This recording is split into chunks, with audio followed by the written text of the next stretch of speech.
ఆయన ప్రియ కుమారుడైన యేసుక్రీస్తునందు తండ్రి అయిన దేవుడు మనలందరినీ స్వీకరించెను. ఎవరు నిన్ను ఎస్ అనట్లేదా?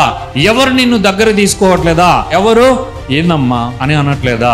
ఏందయ్యా అని ఒక్కరు కూడా నిన్ను అనట్లేదా? Don't be disappointed, because the one who is in heaven, the one who created the earth, the one who created the universe, the one who sent his only son is ready to accept you.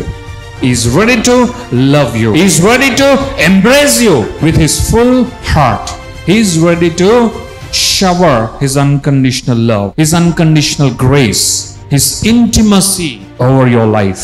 He is ready for you. If you can look unto him, if you can just say that Jesus is my Lord, I believe that God raised Jesus from the dead, I believe Jesus is the only savior, I believe Jesus is the redeemer of me, of everybody, then God the Father is ready to embrace you. Hallelujah. తండ్రి అయిన దేవుడు నిన్ను ఆయన కౌగిలిలో పెట్టుకొనువాడుగా ఉన్నాడు.